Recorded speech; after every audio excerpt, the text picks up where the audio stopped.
Hello everyone, and welcome back to the Calvin Tobin Show. I am your host, Calvin Tobin. Today we have a lot to talk about, so let's get right into it. All right, last night we had a ranked game between the number 9 Kansas Jayhawks and the number 17 Baylor Bears. And how this game turned out continuously proved that the Big 12 is the best conference and the conference to watch in college basketball this year. And for the Kansas Jayhawks, they have completely turned it around, but they're going in the wrong direction. And how have they done that? Well, of the 4 ranked games that they had to play for a week and a half straight, they've lost 3 of those 4 games. And they played Iowa State, Kansas State, TCU, and Baylor, and they lost to 13 Kansas State, 14 TCU, and now 17 Baylor. And Baylor ended up winning this game, beating Kansas with a score of 75-69. And how this Baylor-Kansas game went is the Baylor Bears started off hot by jumping out to a 13-point lead. And the way they were able to do that is they were able to beat Kansas off the glass by out-rebounding them and, of course, outscoring them within the first 10 minutes of the game. Baylor kept control of Kansas the entire way, and once they got the lead, they never looked back. And as for Kansas, they are continuously getting worse as the new year goes on, because for the 5th straight game, they have had on average 9.4 steals from them that they have allowed to get the ball stolen from them for 5 straight games. And that's not the worst part about it, because other than that, Kansas has continuously gotten worse with turning the ball over as the new year goes on as well, because in that same time frame, they've allowed to get the ball completely turned over 14.2 times per game. Kansas is just not themselves this year, this year for 2023. But here's the thing. They were, and if it wasn't for them being able to squeeze out a 62-60 victory against Iowa State, that could have been 4 straight losses. And they also have to play Kansas State again at the end of the month. So we got to see if Kansas is able to redeem themselves. But all in all, in this game, Baylor did everything, making sure that Kansas could not do anything. And once they got a 10-point lead on them, they had a 10 to 12-point lead for the majority of the game. And Kansas was able to catch up, but they were not able to keep the lead because during that catch-up, they were able to get a 1-point lead and tie the game back up. But that only lasted for 51 seconds, and then from there, Baylor just had the lead for the rest of the game. Baylor completely dominated on defense, and that defense was led by Jalen Bridges and Adam Flegler, as that because with those two being a part of that dominant defense, they were able to total up 5 steals against the Kansas Jayhawks. And as for Kansas' offensive side, they were able to get Grady Dick and Jalen Wilson to both score 20-plus points, but that never worked out because of how dominant that Baylor defense was. And ever since last week and since last Tuesday, the Kansas Jayhawks have continuously to dramatically fall. And they're not the only team that has dramatically fell as of recent history, because the Memphis Grizzlies are in the same boat as them as well, because now they're on a 3-game losing streak for them as well. And they did this right after they just won 11 games in a row. And last night, they just played the Sacramento Kings and got completely embarrassed by Sacramento, losing the game 133-100.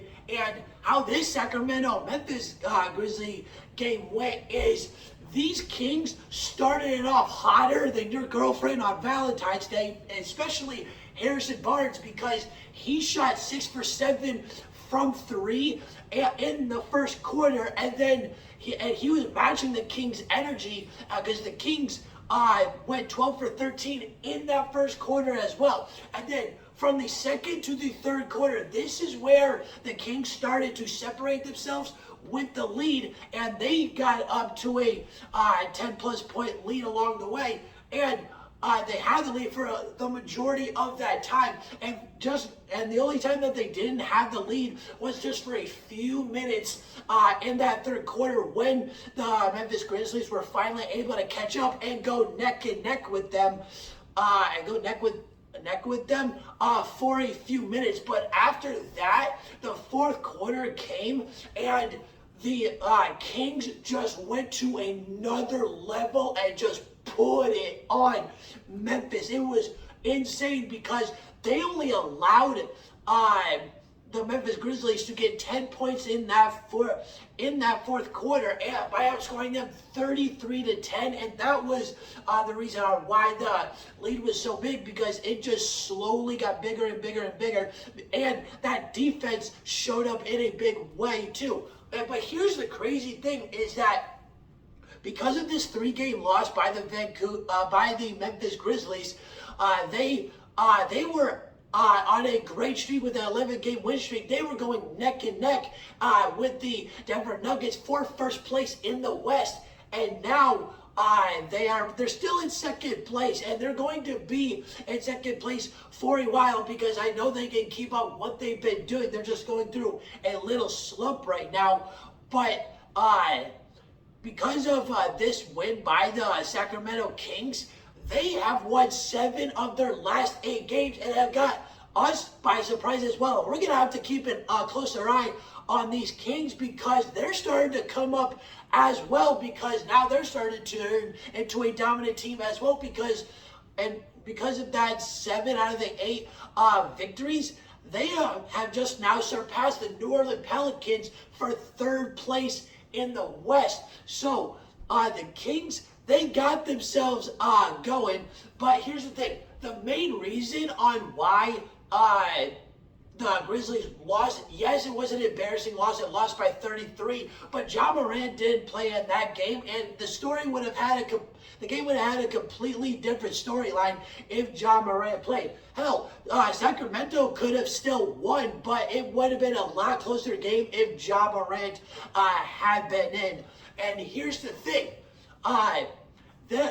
With the Sacramento Kings and the Memphis Grizzlies winning a lot as of recent history, except excluding the 3 straight games lost by the Grizzlies, they're not the only team, especially the Kings, that have us by surprise by staying in the win column. And the other team is the New Jersey Devils. And who would have guessed that the New Jersey Devils would be the 2nd team this year to reach 30 wins? And the Boston Bruins are right about to reach 40 wins. But here's the thing. They are 37-5-4, but in the final final 4 games that they have to play at the end of January, they could maybe, just maybe, lose a couple games in that 4-game margin, because the 4 games to end January are all on the road for Boston. So they got a tough streak to be on. But anyways, with the Devils, they ended up playing the Pittsburgh Penguins and got their 30th win on Sunday night. And with that 30th victory, they won 2-1 in overtime. And how this game went out, it could not have been more defensive in any way, in such a low-scoring fashion. And the only time that they really scored was in overtime and the first period, because those goals that Pittsburgh and New Jersey came right off the bat at the beginning of the first period. And Jack Hughes, the forward for the New Jersey Devils, he was able to get his 30th goal of the season and make history for himself by scoring 30 goals for the first time in a season in his career. But how this game turned out is for how defensive it was is these guys were bruising each other up. The hits may have not been there, but these guys were hardly letting each other get into the offensive zone and get good shots off because only 51 shots were taken, but combining all the block shots between the Devils and the Penguins, 64% of these shots were blocked in this game, and there was nothing that either one of these teams could do on the offensive side because of how dominant that was, and that's the main reason on why we got a score of 2-1. But here's the thing, with what has been happening to the Penguins, it has been crazy to see how significantly bad they have become, but it's not surprising because they have very many dudes who are on the downside of their career because of age, and that all happens. And now they are very close to being surpassed by the Ottawa Senators in the win column because the Penguins have only won 4 times this month and going 4 for 6, and it doesn't matter how good that they have played, even against a top tier team, they just can't find a way to win, and that has been a huge part on why the Penguins are slowly falling down and down and down. But as for the Devils, these guys have been unreal. Because of what the Devils have done this year and how much more they have improved, because they only won 27 games this year, and we're 50 games into this year, and they're already at 30 wins. There needs to be a new award for most improved team because the Devils would take that award easily by cake. It wouldn't even be close. And because of what the Devils have done, these guys are most likely going to have a deep playoff run when the time comes. And they're going neck and neck with the Carolina Hurricanes right now for that first place spot. They have the most wins in their division, but the Devils, the Carolina Hurricanes have more points. So it's a ferocious battle between first and second place between the Carolina Hurricanes and the New Jersey Devils. The Devils, these guys were insane to watch, are insane to watch this year, and we could have asked for a better surprise for Who Loves Hockey because everyone loves saying Cinderella stories, and the New Jersey Devils have been that. And because of the Penguins' bad defense and their continuously bad playing defense over the course of January, that's why they were able to not be able to stay dominant. And once they fix that, that's when everything can be fixed. And they're very close to becoming last place. And February could be around the time where that happens.